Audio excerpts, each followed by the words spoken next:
Hello students, good morning students. Let's get ready for QuestPod 10. ठीक है, जैसे कि लास्ट QuestPod 9 में मैंने आपके बहुत सारे डाउट्स क्लियर किए थे with respect to specially I can say SBI assistant pre का इंग्लिश कैसे करना है, आप कौन से कैटेगरी में आते हो, बेसिक, इंटरमीडिएट या एडवांस लेवल पे आप हो, चेक करें। इसके बाद मॉक टेस्ट का एनालिसिस कैसे करना है, ये सारे पॉइंट्स मैंने QuestPod 9 में कवर किए हैं, also with respect to BA RC UDC के एग्जाम। ओके, चलो तो आज QuestPod 10 की हम लोग शुरुआत करते हैं कुछ very common questions that are being asked by the students through Telegram channel, जिसका सबसे पहला कॉमन क्वेश्चन है कि मैम रीडिंग हम करना तो चाहते हैं, न्यूज़पेपर आप कहती है पढ़ो, हम पढ़ते भी हैं, लेकिन सिवाय कोविड के कोई और न्यूज आती ही नहीं है। सो सेम वोकैबुलरी हो रही है ma'am, all health related, okay, all statistics about that, तो हम क्या करें? Okay, I can understand because that is the hot potato right now we can say, and also pandemic है इसलिए उसी के बारे में ज्यादा मेन हेडिंग है। So what you can do right now is you can refer to some different material sources for reading. For example, आप Reader's Digest magazine को रेफर करें, आप इंडिया टुडे मैगजीन को रेफर करें, आप फ्रंटलाइन को magazine को रेफर करें, आप बिजनेस टुडे को रेफर करें, आप इकोनॉमिक्स और बिजनेस पेज पढ़ें।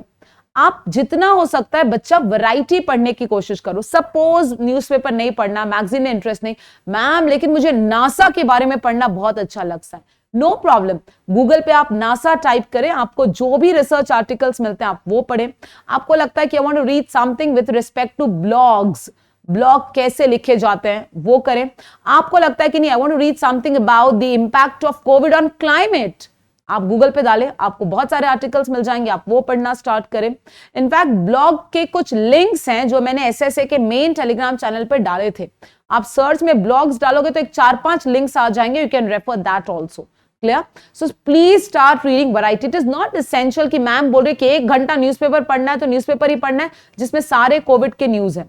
नो वरीज, आप रीडर्स डाइजेस्ट पढ़ना स्टार्ट करें, आप गूगल पर टाइप करो आपको मिल जाएगा, आप इंडिया टुडे मैगजीन पढ़ना स्टार्ट करें, and you can type any interest area of yours and you can get the material available, तो आप वो भी पढ़ सकते हैं। एसेंशियल नहीं है, बट जितना हो सकता है डिजिटल रीडिंग करो, यानी मोबाइल पे करो, आप कंप्यूटर पे करें, आप PC पे करें। नेक्स्ट, मैम स्कोर नहीं आ रहा है, इंग्लिश में स्कोर नहीं आ रहा है, जिनका स्कोर 12 के नीचे है, 10 के नीचे है, उन बच्चों के लिए स्पेशली मैं बताना चाहूंगी स्कोर नहीं आने के 2 कारण हो सकते हैं। एक तो आपका रीडिंग लेवल उतना हुआ ही नहीं है जितना होना चाहिए, मतलब रीडिंग कम पढ़ रही है, या रीडिंग विदाउट फोकस हो रही है, या रीडिंग विदाउट अंडरस्टैंडिंग हो रही है, तब भी स्कोर नहीं आएगा। दूसरा, आपका चॉइस ऑफ क्वेश्चंस गलत जा रहा है। सपोज मैडम बोलती है कि रोज एक RC करना है, ठीक है, लेकिन ये भी मैडम बोलती है कि RC मेंस के लिए है।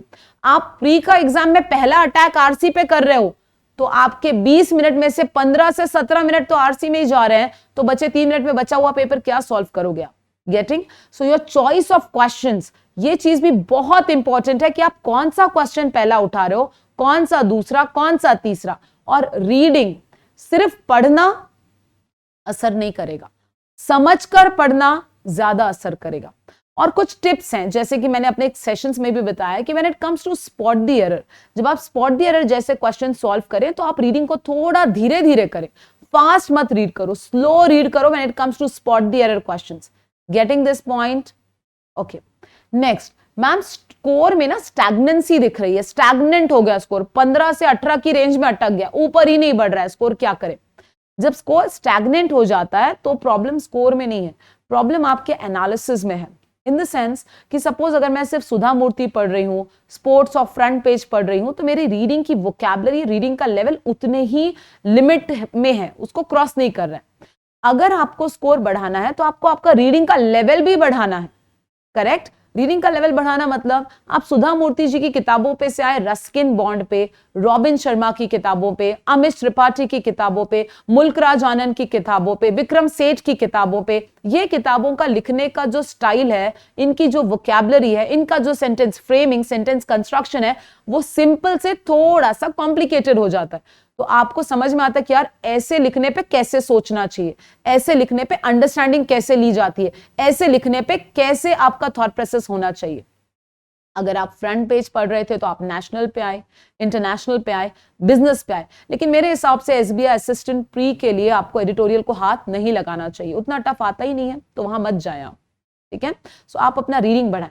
अब as far as vocabulary is concern, vocabulary का लेवल बढ़ाएं। अब आप वोकैब 24 के वर्ड से एकदम अच्छे से गो थ्रू हो गए हैं, so you can go for Merriam Webster dictionary के ऐप्स। मेरियम वेबस्टर डिक्शनरी में MW क्विजेस आते हैं, वो क्विजेस को आप सॉल्व करें। So please try to enhance your basic reading and vocabulary level, तो ऑटोमेटिकली स्कोर की जो स्टैग्नेंसी है वो प्रॉब्लम हट जाएगा। नेक्स्ट, स्कोर की कंसिस्टेंसी नहीं रह रही मैम, कहीं पे 18, कहीं पे 17, कहीं पे 12, कहीं पे 10, कहीं पे 20, कहीं पे 25। स्टूडेंट्स, इस क्वेश्चन के आंसर को मैं आपको देना चाहूंगी, but with respect to something very very important. आपका जो माइंडसेट है, ओके, आपका जो माइंडसेट है that is directly proportional to your English score. मतलब अगर मेरा दिमाग खराब है, मेरा दिमाग थका हुआ है, मेरे अंदर नेगेटिव थॉट्स आ रहे हैं, मैं चिड़चिड़ी हो गई और मैं इंग्लिश का एग्जाम दूंगी तो स्कोर डेफिनेटली कम आना है। मैथ्स LR में भी उसका प्रभाव पड़ता है, लेकिन इतना नहीं, इंग्लिश में सबसे ज्यादा पड़ता है। ट्राई करके देखना है, एक एग्जांपल देती हूँ, ठीक है। अपने घर में भाई या बहन होंगे, किसी से अच्छा झगड़ा करो, अपने भाई बहन के पास्ट की बातें निकाल के झगड़ा करो और फिर टेस्ट देने को बैठना। इंग्लिश का स्कोर गंदा आएगा, तुम्हारा माइंडसेट और खराब हो जाएगा, ठीक है। वही झगड़ा करो, मैथ्स LR का पेपर देने को बैठो, मैथ्स LR के पेपर में भी स्कोर बहुत अच्छा नहीं आएगा, लेकिन ठीक ठाक आएगा, लेकिन तुम्हारा मूड एलिवेट कर देगा मैथ्स और LR। ऐसा किया है कभी? नहीं किया तो ट्राई करो। इंग्लिश बहुत सेंसिटिव है आपके माइंडसेट को लेकर। अगर आपका माइंडसेट थका हुआ है, एग्जॉस्टेड है, चिड़चिड़ा है, नेगेटिव है, तो स्कोर अच्छा नहीं आएगा। लेकिन वही माइंडसेट में सेल्फ डाउट की कोई जगह नहीं, फ्रेश है, कॉन्फिडेंट है, तो डेफिनेटली स्कोर ज्यादा आएगा। तो सबसे पहले तुम ये देखो कि तुम्हारा दिमाग की कंडीशन अभी क्या है, and then only go for it first. Second, बहुत बच्चों ने मुझे कॉल्स भी किए हैं इसको लेकर। मैं आपको बता दूं कि मैम हम SBI के पेपर को जा रहे थे, पापा से झगड़ा हो गया अगले दिन, एक दिन पहले, ओके। सुबह जाते जाते मम्मी ने फोन करके कुछ डांट दिया, किसी रिलेटिव ने फोन करके पूछ दिया कि तुम्हारा रिजल्ट क्या है। वो एक थॉट, वो एक नेगेटिव चीज उनका इंग्लिश के स्कोर को बहुत ज्यादा इंपैक्ट करती है। दूसरा इसका सबसे बड़ा होता है choice of question. Choice of question in terms of quantity as well as in terms of quality. क्या मतलब है मैम? पेपर अगर डिफिकल्ट है, पेपर अगर डिफिकल्ट है, अभी मैम डिफिकल्ट है या इजी है कैसे समझ में आता है? अगर आपने एक रीडिंग में, अगर आपको एक रीडिंग में क्वेश्चन समझा, इसका मतलब क्वेश्चन इजी है। एक रीडिंग में क्वेश्चन नहीं समझा तो इसका मतलब क्वेश्चन मॉडरेट या डिफिकल्ट है। सेंटेंसेस छोटे हैं, क्वेश्चन इजी है। लेंथी सेंटेंसेस हैं, कॉम्प्लेक्स कंपाउंड सेंटेंसेस है, पेपर डिफिकल्ट है। तो अगर पेपर डिफिकल्ट दिख रहा है, पेपर लेंथी दिख रहा है, आपको ऐसी कुछ वोकैबुलरी उसने यूज किया, ऐसी कोई लैंग्वेज यूज की कि जल्दी पकड़ में नहीं आ रहा कि क्या बोलना चाह रहा है, तो वहां पे आपने 20 मारने नहीं चाहिए। आप 15 अटेम्प्ट करो, 16 अटेम्प्ट करो, 18 अटेम्प्ट करो, मोर देन सफिशिएंट। लेकिन अगर पेपर इजी है तो फिर मारो ना, 25 मारो, 28 मारो, कोई प्रॉब्लम नहीं। तो first of all you have to मतलब क्वालिटी भी देखो कि पेपर इजी है या टफ है। Second, quantity of questions. Suppose RC है, आरसी में उसने 5 क्वेश्चंस दिए, मैं लिख के देती हूँ 5 के 5 डिफिकल्ट, मॉडरेट या 5 इजी नहीं डालेगा। 5 में से 3 इजी, 1 मॉडरेट, 1 डिफिकल्ट। वो 3 इजी तुमको पकड़ में आना चाहिए कि कौन से है, ठीक। क्लोज टेस्ट में 8 क्वेश्चन डाले, 8 में से 4 इजी, 3 मॉडरेट, 1 डिफिकल्ट। तुमने वही 4 सॉल्व करने चाहिए जो इजी कैटेगरी में बैठते हैं। गेटिंग? मैम ये कैसे हमको प्रैक्टिस से आएगा? ये कैसे आएगा? ये सिर्फ और सिर्फ प्रैक्टिस से आएगा कि कौन सा क्वेश्चन इजी है, कौन सा क्वेश्चन डिफिकल्ट है, कौन सा क्वेश्चन मॉडरेट है, कौन से क्वेश्चन की पढ़ाई मैंने नहीं की है। मैथ्स की और LR की आप इतनी प्रैक्टिस करते हो कि आप तुरंत क्वेश्चन देख के पता कर सकते हो, नहीं यार ये नहीं बैठेगा, इसको नहीं छेड़ना चाहिए। इंग्लिश में वैसी एम्बिग्विटी क्यों होती है? बिकॉज आप प्रैक्टिस करते टाइम कॉन्शियस नहीं रहते कि ये क्वेश्चन स्किप करना है कि इसको अटेम्प्ट करना है, क्योंकि 90% ऑफ द आंसर तो आप तुक्के पे मारते हो, फ्लूक पे, वो नहीं होना चाहिए। ठीक है, next ma'am, is there any shortcut? एक महीने में कोई शॉर्टकट है एसबीआई के लिए? ऑफ कोर्स है। इसको आप वीकली रिव्यू में लो, इसको आप डेली रिव्यू में ले सकते हैं, या इसको आप मंथली रिव्यू भी ले सकते हैं आप, या इसको ट्वाइस अ वीक भी रिव्यू कर सकते हैं, या यू कैन से 3 days अ वीक, वैसे भी कर सकते हैं। आपको क्या करना है, इससे पढ़ना सिंपल है। 2 दिन 3 दिन आपने जो भी पढ़ाई की, एक आधा घंटा सुकून से बैठो, पेन पेपर लो और अपने स्टडी का रिव्यू करो। ओके, इस वीक ना मैंने मैथ्स का ये टॉपिक पे कमांड लाई, इस वीक ना इंग्लिश का इतनी रीडिंग हुई है, इस वीक ना इंग्लिश के ऑलमोस्ट 100 वोकैब वर्ड्स पढ़े, लेकिन जिसमें से 50-60 तो याद हो ही जाएंगे। So you please go for some sort of reviewing of what you have done. Self analysis is very very very important. इसलिए मैंने मॉक टेस्ट के एनालिसिस में भी कहा था कि आप जो भी मॉक टेस्ट दे रहे हो, सेल्फ एनालिसिस करो। यार ये क्वेश्चन इजी था, मैंने स्किप क्यों किया इसको? यार ये क्वेश्चन ना टफ था, मैंने अटेम्प्ट नहीं करना चाहिए था। इस क्वेश्चन का जो रूल है ये तो मुझे पता ही नहीं था, उसको लिख के लो। ये वर्ड ना बार बार आ रहा है और मैं इसको भूल रहा हूं, वो वर्ड को 5-6 बार लिख के लो। तो जब आप मॉक टेस्ट एनालिसिस कर रहे हो, उसमें सेल्फ एनालिसिस भी करो कि मैं कहां पे अटक रहा हूं, मेरी स्ट्रैटेजी कहां जा रही है। मॉक टेस्ट एनालिसिस में एक तो होता है एग्जाम का एनालिसिस और दूसरा होता है स्ट्रैटेजी का एनालिसिस। स्ट्रैटेजी यानी मेरी रणनीति ठीक बैठी या नहीं बैठी, मैंने फर्स्ट क्वेश्चंस कौन से उठाए, मैंने सैंडविच जो क्वेश्चन को किया वो सही था या नहीं, मेरे एंड क्वेश्चन सही जा रहे हैं या नहीं। Students, until and unless you review the process, you never know that whether you're going on the right track or the wrong track. कैसे मैम? एग्जाम्पल दो। एग्जाम्पल देती हूं। नॉन एसएसए स्टूडेंट है, मैं नाम नहीं लेना चाहूंगी बिकॉज स्टूडेंट्स फील ऑफेंडेड। तो ये बच्चे ने क्या गड़बड़ कर दी कि ये बच्चा तकरीबन साल भर से वोकैबुलरी कर रहा है, ठीक है, और प्रॉब्लम सच में है उस बच्चे को कि उसको कुछ भी याद नहीं कि उस साल भर से उसने क्या वोकैबुलरी की। बहुत कंफ्यूजन है, बहुत कंफ्यूजन। मैंने कहा ठीक है बेटा, कोई प्रॉब्लम नहीं, तुमने जो भी वोकैबुलरी की है, नोटबुक बनाई, उसकी मुझे फोटो खींच के भेजो। वो बच्चे ने फोटो खींच के भेजी। जब मैंने वो वोकैबुलरी की फोटो देखी वो बच्चे की, तो आई वाज रियली शॉक, क्योंकि उसने शब्द लिखा और शब्द के आगे पूरे सिनोनिम्स डाला और नीचे एंटोनिम्स डाला। मैंने कहा मुझे डे 1 का भेजो। बोले मैम डे 1 का ही भेजा है आपको। मैंने कहा गलत तरीका है, क्योंकि कभी भी याद रखो, जब आप नई नई वोकैबुलरी सीख रहे हो, जब आप फर्स्ट टाइम वोकैबुलरी पे अटैक कर रहे हो किसी भी भाषा के, तो उसके सिनो एंटोस पे नहीं जाते। सपोज कोई इंसान जो बहुत कम बात करता है, बहुत कम बात करता है, उसको हम इंट्रोवर्ट बोलते हैं, उसको हम क्लोज माउथ बोलते हैं, उसको हम लैकोनिक बोलते हैं, उसको हम रेटिसेंट बोलते हैं, टेसिटर्न बोलते हैं, बहुत सारे वर्ड्स हैं। बच्चा कंफ्यूज हो गया, कम बात करने वाले को क्या बोलूं? इसीलिए उसका स्ट्रैटेजी ही गलत थी, रणनीति ही गलत थी। वोकैबुलरी को सीखने का सबसे पहला तरीका होता है शब्द विथ ओनली मीनिंग। शब्द विथ ओनली मीनिंग, कम से कम 500 शब्द विथ मीनिंग करो, बाद में इसको सिनो एंटो के गेम्स में डाल के खेलो, नॉट नाउ। उसने सिनो एंटो से शुरुआत की है। कई लोग ऐसे होते हैं कि मैम हमको ग्रामर नहीं आता और हमको बैंकिंग की असिस्टेंट की एग्जाम निकालनी है। मैं तो कहूंगी बिना ग्रामर के निकल जाएगा, ग्रामर सिर्फ डिस्क्रिप्टिव के लिए इंपॉर्टेंट है। कई लोग ऐसे हैं कि मैम हमको स्पोकन इंग्लिश करना है और वो ग्रामर टेंस से शुरू करते हैं। बोलने के लिए ग्रामर की कुछ भी जरूरत नहीं है। कैसे मैम? इंडिया में कितने ऐसे लोग हैं जो कभी स्कूल नहीं गए लेकिन करेक्ट हिंदी बोलते हैं। वैसे ही अमेरिका में ऐसे कितने लोग हैं जो कभी स्कूल नहीं गए लेकिन करेक्ट इंग्लिश बोलते हैं। So without grammar you can speak the language correctly. इसीलिए तुम्हारी स्ट्रैटेजी बहुत मैटर करती है कि तुम किस रास्ते से जा रहे हो। कीप रिव्यूइंग कि क्या मैं वही फॉलो कर रहा हूं जो मैम बोल रही हैं। कई बच्चे हैं कि मैम हम लोग एडिटोरियल का एनालिसिस देख रहे हैं। क्यों देख रहे हो आप एडिटोरियल का एनालिसिस? जब तुमको एसबीआई क्रैक करनी है, एडिटोरियल का लेवल एसबीआई में आता ही नहीं असिस्टेंट में, आप टाइम वेस्ट क्यों कर रहे हो? Getting what I mean to say? ठीक मैम, हम लोग ना एसबीआई असिस्टेंट के लिए हम लोग क्या कर रहे हैं, we are practising more of paragraph fillers. Paragraph fillers जो क्वेश्चन है ये मेंस में आता है, प्री में आता ही नहीं है। क्यों कर रहे हो आप अभी से इसको प्रैक्टिस? और पैराग्राफ फिलर ऐसा है कि अगर तुम्हारा आरसी अच्छा है, तुम्हारा समराइजिंग का जो तुम्हारा कॉन्सेप्ट है वो अगर क्लियर है, तो फिर तुमको पैराग्राफ फिलर मुश्किल नहीं जाता। Why are you doing this right now? That is completely waste of time. Understood what I mean to say? So basically आपके पास टाइम बहुत लिमिटेड है, 1 ही महीना बचा एग्जाम को अप्रोक्सीमेटली, तो इस 1 महीने को मैं कहाँ डाल रहा हूँ, क्या वो मुझे ये एग्जाम में मदद करेगा या नहीं, वो बहुत इंपॉर्टेंट है। स्टूडेंट्स, सबसे इंपॉर्टेंट एक चीज याद रखो बच्चा, कोई भी कॉम्पिटेटिव एग्जाम हो, बैंकिंग है, स्टाफ सिलेक्शन है, एमपीएससी है, यूपीएससी है, उसमें एक फंडा होता है कि किसी भी जनरली कॉम्पिटेटिव एग्जाम्स का, इनफैक्ट कैट सीईटी का भी सिलेबस डिफाइन नहीं होता है।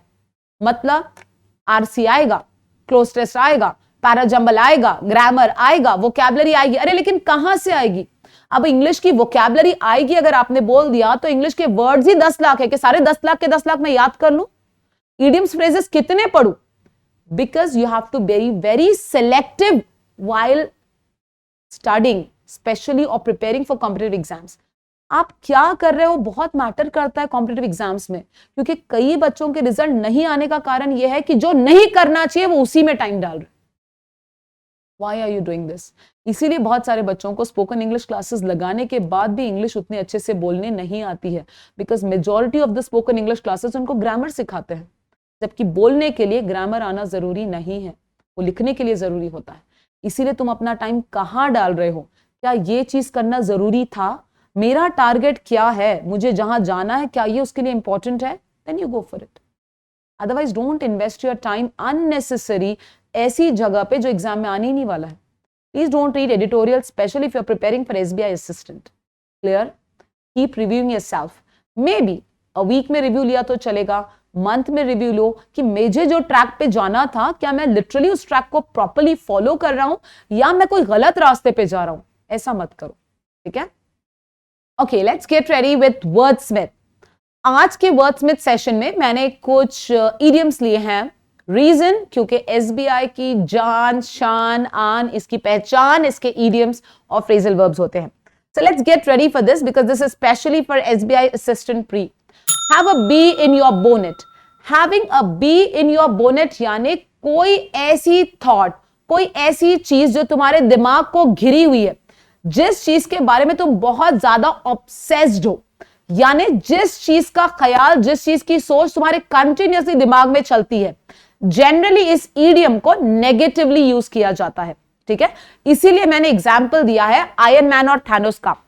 इन the movie Avengers Infinity War, Iron Man Doctor Strange को एक सीन है जहां बताता है कि Thanos has been in my mind for last 6 years, right?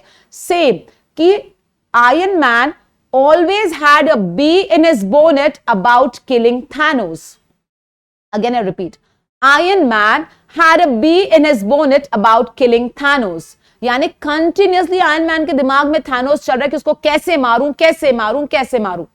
To have a bee in your bonnet is an idiom which means किसी चीज का जुनून चढ़ जाना, right? And it is generally used in a negative sense, which means that you are completely occupied by the thoughts and the actions that you're about to do with respect to a thing or a person. इसीलिए Iron Man had a bee in his bonnet about killing Thanos, right? इसे वो कहता है ना, I had this thought of killing Thanos for last 6 years in my mind. That's the second. Have clean hands. Have clean hands का मतलब होता है कि बेगुनाह साबित हो जाना, रिहा कर देना किसी को, किसी के ऊपर से कोई आरोप को हटा लेना is having clean hands. As you must have seen the movie Drishyam.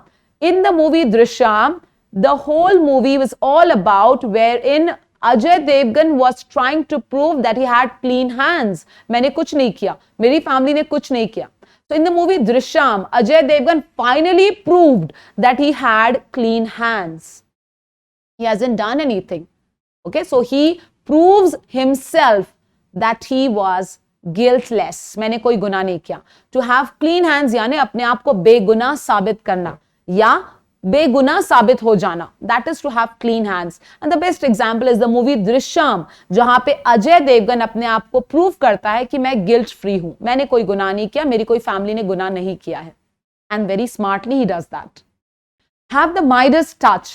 Midas touch का मतलब, ये तो आपने बहुत फेमस स्टोरी है किंग की, जिसको चीज को हाथ लगाता है वो सोने की बन जाती है.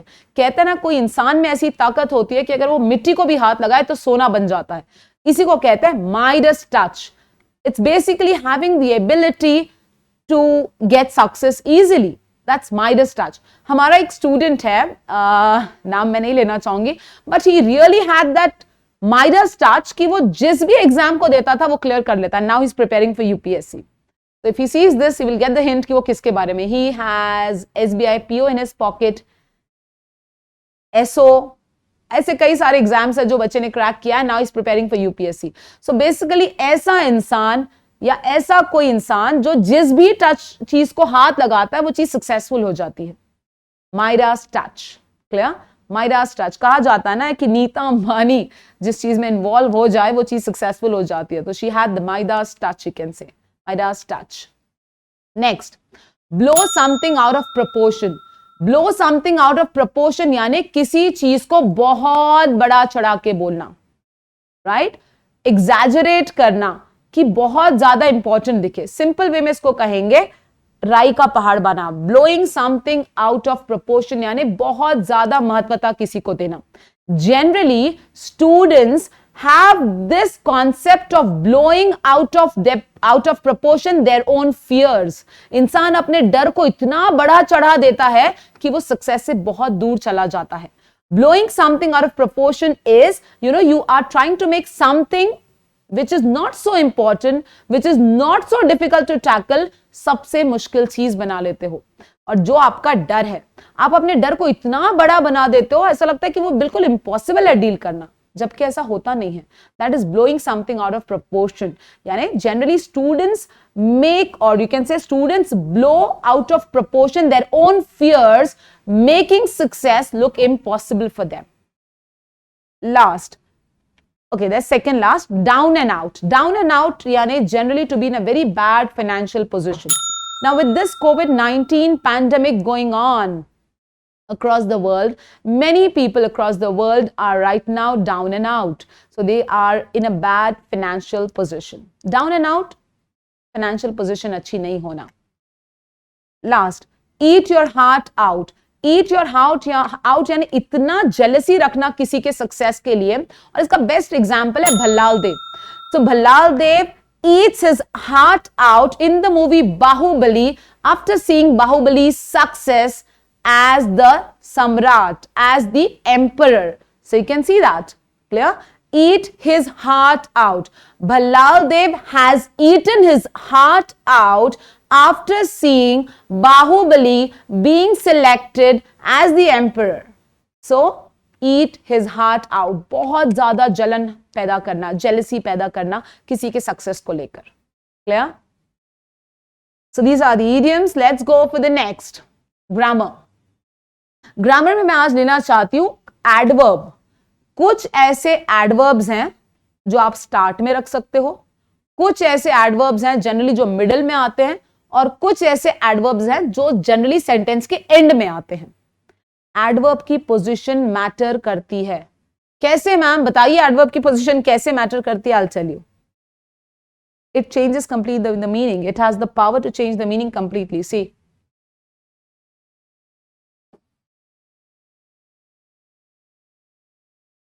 Only Rahul can do this job.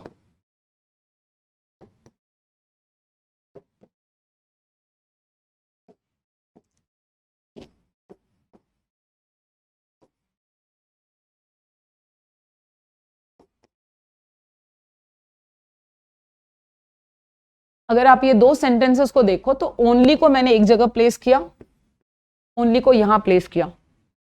जैसे ही मैंने पोजीशन चेंज की इसका मीनिंग बदल गया. पहले में राहुल हीरो है, दूसरे में राहुल निकम्मा है. देखो, only Rahul can do this job, Rahul can only do this job. या आप इसको ऐसे भी लिख सकते हो, Rahul can do only this job. Clear?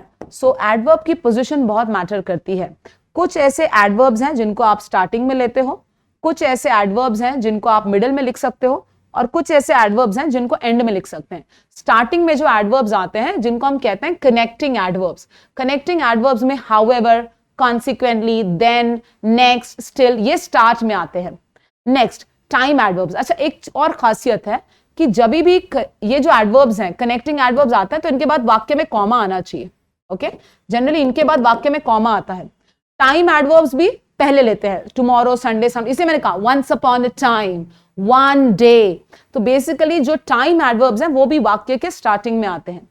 Middle में कौन से आते हैं, अगर आपको उनकी डेफिनेशंस भी याद नहीं रही तो आप इसको याद रख सकते हो, usually, never, sometimes, probably, certainly, often, okay, intelligently, expertly, ये मिडिल में आएंगे।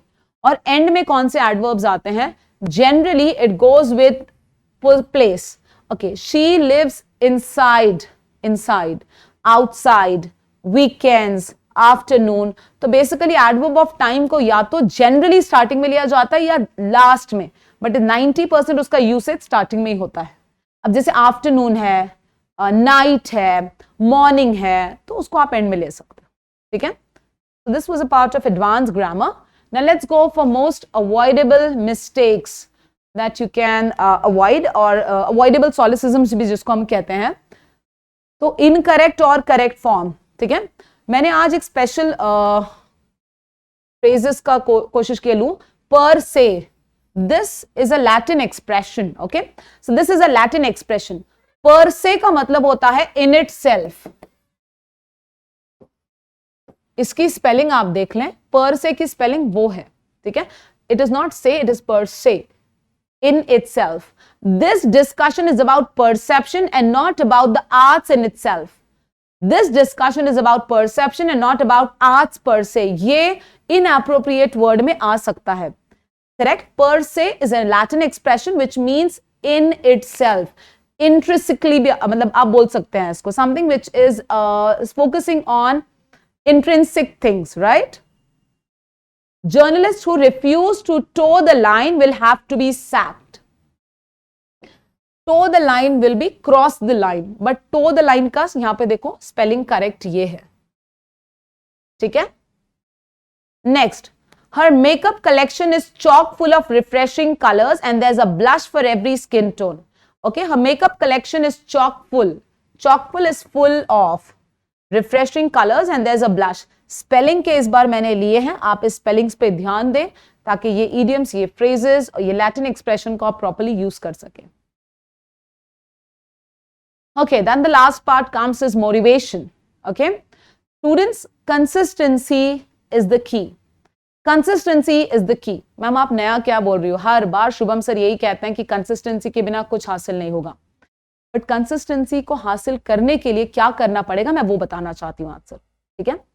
कंसिस्टेंसी को हासिल करने के लिए आपको सिर्फ एक ही काम करना है, मुझे आज इतना टास्क खत्म करना है, इस टास्क का रिजल्ट क्या होगा उस पर ध्यान नहीं देना है, ठीक है।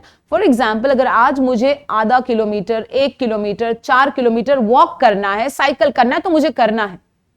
You know, when you start focusing more on the results, तब तुम्हारी कंसिस्टेंसी लड़खड़ा जाती है। अरे मैं तो 1 महीने से साइकिल चला रहा हूं, मेरा वजन कम नहीं हुआ, तब तुम्हारी कंसिस्टेंसी लड़खड़ा जाती है। कंसिस्टेंसी को हासिल करने का एक ही तरीका है, 1 day at a time, 1 task at a time, focus on the process and not on the result. The moment you start focusing on the results, consistency नहीं आएगी। मैम मैं 10 दिन से देखो डाइटिंग कर रहा हूं, वजन ही नहीं कम होगा भी नहीं कम, क्योंकि तुम्हारा फोकस पूरा रिजल्ट पे है, प्रोसेस पे नहीं है। Understood this? कंसिस्टेंसी में 1 day at a time, 1 task at a time, and do not focus on your results, focus more on doing the process correctly, sincerely and dedicatedly. Next, keep reviewing. जैसे मैंने अभी बोला कि आप please review करते रहे, weekly, monthly, क्या मैं सही रास्ते पे हूं, क्या मैं सही तरीके से चल रहा हूं। मैं एक शॉर्ट स्टोरी है जो आपको बताना चाहूंगी कि रिव्यू करना इतना इंपॉर्टेंट क्यों है, ठीक है। ये स्टोरी मैंने अपने एक कॉलीग से सुनी थी, संदीप यूनिवर्सिटी के सर है, बहुत सारे बच्चे जानते होंगे उनको, कदम सर, उन्होंने मुझे ये स्टोरी बताई थी, ठीक है। हाँ, एक इंसान है, ठीक है, वो शिरडी के बस स्टॉप पे उतरता है, शिरडी के बस स्टॉप से उतर के उसको शिरडी के मंदिर जाना है, ठीक है। वो बस स्टॉप पे उतरने के बाद इंसान क्या करता है, ऑटो वाले को पूछता है कि भैया मुझे शिरडी के मंदिर जाना है। आई exactly don't know the figures, so you just imagine the story. Shirdi के बस स्टॉप से शिरडी का मंदिर को जाने के लिए ऑटो वाला कहता है मैं आपसे 200 रुपए लूंगा। यह आदमी कहता है यार 200 बहुत बोल रहे हो। तो ऑटो वाला कहता है कि आप किसी और से भी पूछेंगे तो वो 200 ही लेगा। यह आदमी कहता है ठीक है चलो मैं थोड़ा पैदल चल के जाता हूं तो कम पैसे लगेंगे। ये आदमी पैदल चलने लगता है, आधा घंटा चलता है, आधा घंटे चलने के बाद रुकता है, रिक्शे वाले को रुकाता है और बोलता है मुझे यहां से शिरडी के मंदिर जाना है। तो 100 में मान जाएगा ये, क्योंकि मैंने आधा रास्ता तो कवर कर लिया है। वो रिक्शे वाला बोलता है हाँ 350 रुपए लगेंगे। पागल है क्या तू? बस स्टॉप से मैं जब शिरडी के मंदिर जा रहा था, हायर कर रहा था रिक्शा, तो 200 ले रहा था, आधा रास्ता तो मैं चल के आ गया हूं, 350 मांगने वाला पागल है क्या तू? तो कहता है सर मैं पागल नहीं हूं, बिल्कुल सही कहा आपने, बस स्टॉप से शिरडी का मंदिर 200 रुपए लगता है, लेकिन आप बस स्टॉप से शिरडी के मंदिर के डायरेक्शन में नहीं जा रहे थे, आप बस स्टॉप से उल्टे डायरेक्शन में जा चुके हैं। दैट्स व्हाट, कि तुम्हारा प्रोसेस कहां जा रहा है बहुत मैटर करता है। वोकैबुलरी पढ़ रहे हो लेकिन विद सिनोनिम एंटोनिम, गलत। ग्रामर पे पहले अटैक कर रहे हो जबकि वोकैबुलरी वीक है, गलत। रीडिंग विदाउट अंडरस्टैंडिंग कर रहे हो, गलत। स्पोर्ट्स पेज फ्रंट पेज ही नहीं समझता और एडिटोरियल पे अटैक कर रहे हो, गलत। रीडिंग अंडरस्टैंडिंग ही अच्छी नहीं और सीधे पैराजंबल सॉल्व कर रहे हो, गलत। डायरेक्शन अगर उल्टा है तो जो रिजल्ट 3 महीने में आना है उसी रिजल्ट को 6 महीने में भी लग जाएंगे। प्लीज फॉलो करेक्ट गाइडलाइंस, वो बहुत इंपॉर्टेंट है। अंडरस्टूड? चलिए, wish you all the very best students, see you soon, thank you so much.